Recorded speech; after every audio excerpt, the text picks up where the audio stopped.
Greetings, everyone. This is Melvin York. And this is Jay York here on the Gardening with Daddy Pete podcast. Welcome, everybody. And what a beautiful day it is. We've had rain on and off for the last 5 or 6 days, a very welcome rain because we were already in a drought and things have changed drastically, so we can get back to our gardens, and it looks like we're going to have rain to take care of those.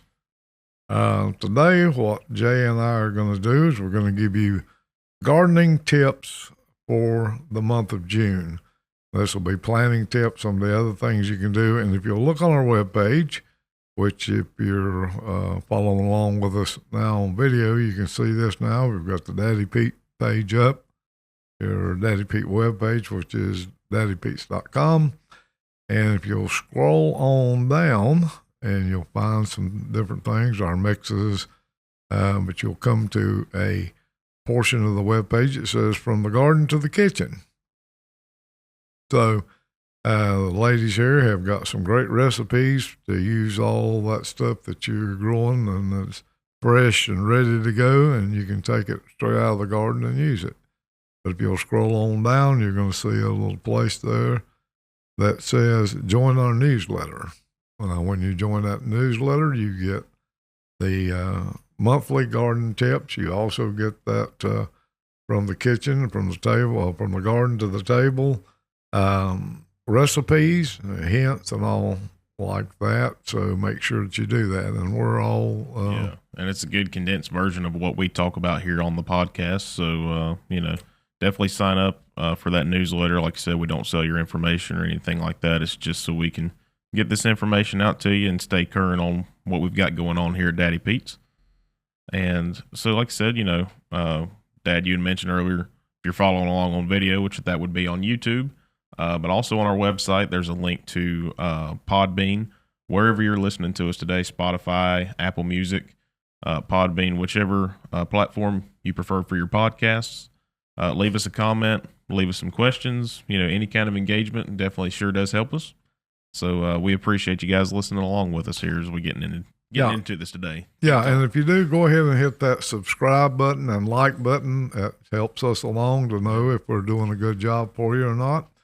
And again, as Jay said, make sure that, ask us that question. There are no questions that, a lot of people think, well, my question doesn't make that much difference. Yes, it does, because, again, I've said this from day one, if you have a question, you're not the only one that has that question. A lot of other people do. Well, today what we're going to do is getting into, a lot of people, here it is the end of May, going into the 1st of June. A lot of your gardens are starting, and what we used to call it was to come in, or they're producing, they're ready to start being picked or harvested, whatever terminology you want to do. So what we're going to do is we're going to go over some of the things that, guess what, if you're in the Piedmont, even if you're still in the mountain regions, you can plant these now.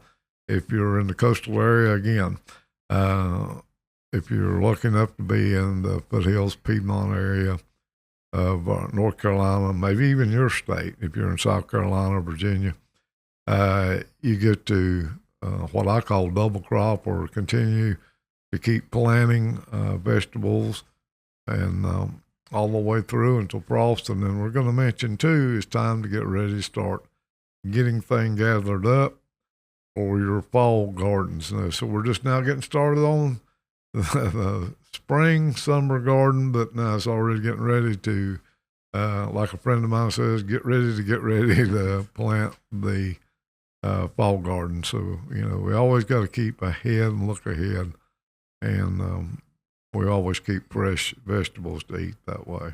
Okay. So the list that we have there, I think, Jay, for this month of veggies and things, do you want to start us out on some of that right there? Yeah, I've got a couple notes here. So the things that you're wanting to go ahead and start in your garden in June, it's going to be things like your green beans, any kind of beans, your lima beans, your southern peas, peppers, bell peppers, hot peppers, sweet potatoes, your tomato plants. You can continue on with those in June. But then, as you said too, as far as our transplants go, not direct planting, but if you've got a separate cold frame, separate greenhouse that you're wanting to start your seedlings in, that's something else that you can be looking into here. But we're going to focus on the direct planting for right now. But yeah, I mean, you got your okra. Like I think we might have said squash earlier. Black-eyed peas. Go ahead and stay into that. It's a good time to get back into that, and that's when I think of gardening. That's what I think of, because that's where we spent most of our time was doing during these months growing up with you out in the garden. Yeah. So when I think of garden, I think of 2-3 rows of corn out there. You always drive past a cornfield, but to me, when I think of a garden, I think of a couple rows of corn with some green beans followed behind it, a couple tomato plants with a cage on it. So that's a good time to get out there and get all that stuff going. Right. And, here's the thing about it. You can still plant your zucchini. Okra, I'm going to give you a tip on okra when you're planting okra now. Okra seems to be just a little bit more on the ornery side when it wants to come up. So the way I do my okra is I soak it in warm water the night before that I'm going to direct plant okra, or you can still soak it if you want to plant it into your little cell packs or the little 3-inch pots and then transplant it later. That's fine too. That works well. But if you do, soak it in some warm water overnight. Leave it sitting out. Warm water, what I'm saying is somewhere around 85 degrees, not over 90, and that's fine. But what it does, it helps break up that hard husk, and then when you put it in the ground, and of course, when the soil's this temperature now that it's getting up to, it makes it pop quicker, root quicker, and it'll come right on up. So that's one thing you want to do on that. Another thing is a good time to plant your pumpkins. Pumpkins, you look for a later fall harvest, and a lot of people like to use them to decorate with, and usually they start somewhere around the middle of September to the 1st of October, decorating it for Thanksgiving or for using them for jack-o'-lanterns or whatever that they would like to use them for. But one thing you want to look when you're getting your pumpkin seed, look at on the back of the pack. It's going to give you days to maturity. So, if it's days to maturity, now one thing you do have to keep in mind is when are there frost, because now frost will go ahead and kill that pumpkin vine, or just like it will any other of these annual vegetables. But what you want to do is look on the back of that seed pack, and it's how many days to maturity. If it says 60 days, okay, that means that I've got basically 2 months. The frost date or average frost date, the first one here in the Piedmont is usually around October 15th. I've seen them come later. I've seen them come a little earlier. So add an extra week or 10 days to that full maturity date of the seed pack, and that's the date that you do your planting. Just back up.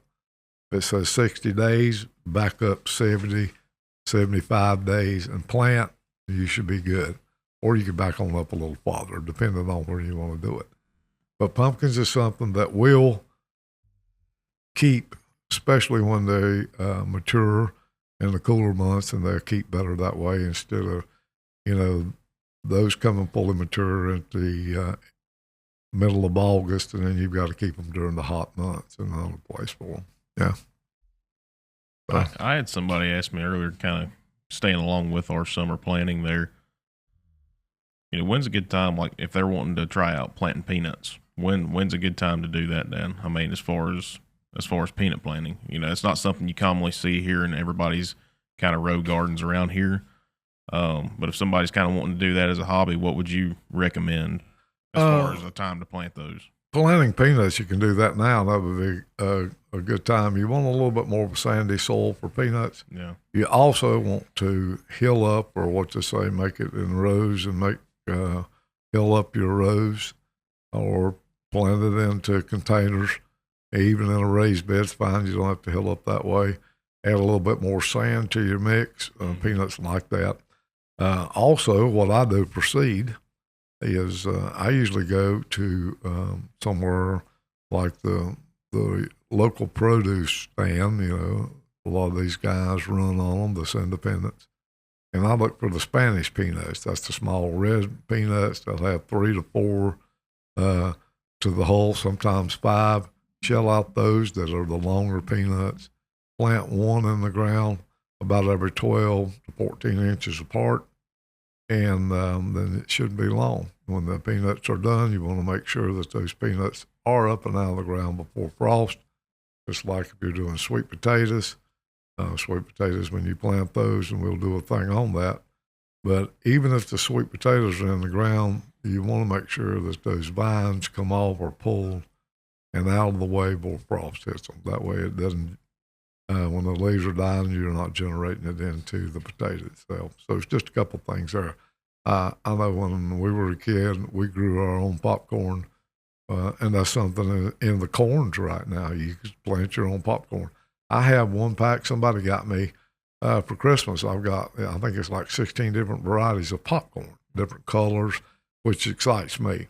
The only bad thing about that, I don't have enough land to plant 16 varieties without them crossing and or cross-pollinating. But I do have enough to where I can plant 2 or 3, and I'm going to try those out. And nowadays, with people with air poppers, I mean, that's great. You harvest it, you shell it, throw it in your freezer, just as soon as it gets dry and shelled, throw it in your freezer, pull out what you need, throw it in your air popper, and you're ready to go. And it's a cheap way to do it, yeah. And kind of talking on that, too, you were talking about pumpkins for fall decorations. If you wanted to grow, a certain variety of corn for your fall decorations to throw out on your Thanksgiving table, this year. I mean, what would be some tips as far as that? I mean, would you want to go ahead and plant that now? Like, would it have time to dry up? Yeah. Oh, yeah. Okay. You can use what we call, a lot of people call it Indian corn, the multicolored corn. Some of your old, that's your tall, thinner stalk. It's a lot like a field corn. It's got a small cob. Usually they're long. Some of them get 10 to 12 inches long on the cobs. You've seen it in stores. Again, they do have the popcorn varieties, just like I was talking today. Now, if you want to do it for that, plant them all together and go with it. And if you want the smaller ears to do your decoration with, you can. Another good thing a lot of people use is they use corn stalks for decoration. So if you're growing the multicolored corn or any kind of corn, there you have your stalks already there that you can use. And so it's just a world of way of doing things. So we're just giving you an idea of some of the things that you can plant or you can continue to replant, because your green beans, your beans run a course to where your first is all, second picking's always your nicer beans, and then as it goes down and the summer goes, they're going through and getting smaller. Now, you can leave some for seed if you planted heirloom beans or whatever, and we're going to do a segment on that coming up, how to save these seeds now that you're starting to harvest. So hopefully you've used all heirloom plants and seeds. But one thing we do want to talk about is preparing for something. Yeah, and that's kind of where I was heading with that, because the way my mind associates things is, if this is your first time gardening and you're going to prepare for your cooler season crops and your fall gets here and you're like, oh, I wanted to do this, well, I wanted to get that little plug in there. Like, hey, now's the time to do that too while we're talking about our summer gardening. But yeah, as far as we mentioned transplanting, getting some seeds started for fall gardening. So this is going to be more of your cool weather crops that you want to go ahead and get started now. So a good way to do that, however, you want to do that in a flat with potting mix, in a greenhouse. If you have a little small greenhouse behind your house, there's a lot of different ways to do that. But some of the things that you're wanting to go ahead and get started now would be like, good examples would be like Brussels sprouts, what else, Dad? I mean, now's when you want to gather your seed. The things that we're going to tell you about now are the things you do not plant in your garden now, because they are a cool weather crop. Yeah. And these crops, when they run through heat or next to maturity, they bolt or go to seed early, and their way you're not going to get the fruit off. But what you want to do is go ahead and gather your seed, get things going, because about the middle of June, what you want to do is you want to go ahead and start your cabbage. Yep. You want to start your your broccoli, your cauliflower, all those can be out of seed. Go ahead and buy your radish seed. Go ahead and buy whatever greens you're going to do, whether it be collard, turnip, mustard. I like to, when I sow my greens, I like to sow them around the end of July here, but I like a mix. I go to the stores, usually where they sell loose seed, where I can say, put this much purple tops, put this much white turnips, put this much curly mustard in, put this much tender leaf or tender greens in, and I make a big mix. So when I sow it, and then when I pick the greens to eat, that's great. And then when I want turnips, they're there too. Radishes, I usually sow them again on the end of my turnip patch, you know. So, but you can sow it however you feel. But these are seeds you need to go ahead and get bought now. And you're looking for the little cherry radish, whatever. Carrots is another good one. Yeah, because a lot of this stuff is direct plant, but you know, there is a lot of your greens are going to be a direct plant type of deal. But there is some things that you can go ahead and start now. And like you said, it's never too early to start gathering your seed up, preparing, you know, for the winter, just in case you, like I said, you do get an early frost or something. You know, always look at your almanac, consult with your extension agents, your North Carolina State Extension or whatever state that you're in. You know, you got an extension office, talk with them, and yeah, I mean, it's never too early to prepare for this kind of stuff. Yeah, and the good thing about it now, a lot of these fall crops, you need to understand, frost doesn't bother the cabbage, it doesn't bother your broccoli, your cauliflower. They do fine. They need colder weather to stop them. Another good one you want to do is beets. You know, a lot of people like the root crops, you know, your turnips, your beets, your carrots. But your beets also has a good green there. You could actually sow them in with your green patch or whatever. Your different lettuces, go ahead and get those ready. But those need to, when you sow them, they need to be where they're coming up in September. So they're going to be a later sow than some of your others because lettuce will if it's too hot. And actually, some of these seeds that we're talking about, fall weather crops, do not germinate after about 85 degrees. Whereas lettuce, a lot of the varieties will germinate as low as 35, 37 degrees. So you keep in mind where fall crops are going through that. And again, these are the same crops. If you want to go ahead and buy enough seed, most of these can be planted back next. If you do your transplants, you can start setting them out in February or something. So if you're in North Carolina, in our areas, what we're talking about in the foothills, Piedmont area, on to the coastal, we actually can use we get to garden 3 different times, and basically we get about 10 months out of the year gardening. So these are some things you want to look at. Now, I know we're being a little bit pushed for time here this morning, but I want to go over all that. So again, the main thing we want to do is go to our website and go down and, you know, the good part is go down and sign up for these newsletters because it gives you these tips. And we're going to go over this again for our July. So always, when you're tuning in, look for that at the first of each month. Well, we're going to do, not only do you get the gardening tips on the Daddy Pete's webpage, and we're going to be sending it straight to your email if you will subscribe. Yep, the blog gets sent out at the first of the month. Right. Yep. But we're also going to go over it with at the first of the month, we'll go over all the tips, give you a little bit more information if you tune in to our podcast or to the blog, whatever. So make sure you do that. Well, we're running just a little bit behind this morning, so what we're going to do is going to leave you with it just a little bit. But if you do have any questions, what we'd like for you to do is go to daddypete's.com, and there's a place there, and let me get to that where we can actually show that here if you're looking. But I just lost my whole site. But anyway, that's great. But anyway, you can go to the Daddy Pete's page and go to on that, and if you'll look, you've got the Gardening with Daddy Pete, and if you want here, you can click right here for Gardening with Daddy Pete. For the podcast, you can do this. If you want to See the YouTubes, you got a thing there, or if you want to send us a question or you have a comment, you can click there. So that's right on the front of the news page, the web page where you got three good-looking guys at. And you can click the first green one for the podcast, and that'll be an archived podcast, or you can watch it if you want to on video on the YouTube channel. Next click, and at the bottom, send us a question. Yep, and don't forget to subscribe. Like you said, if you do sign up for the blog, don't forget to subscribe to the In the Garden podcast here with Daddy Pete's, so that way you don't miss the coinciding episodes with that blog too, wherever you choose to listen at. And just want to say thank you guys for following along with us today. And, hope to, like I said, you have any questions, we'll hope to answer them for you. No question is a stupid question. The only stupid question is the one that's not asked. So send them in and we'll dig into it for you.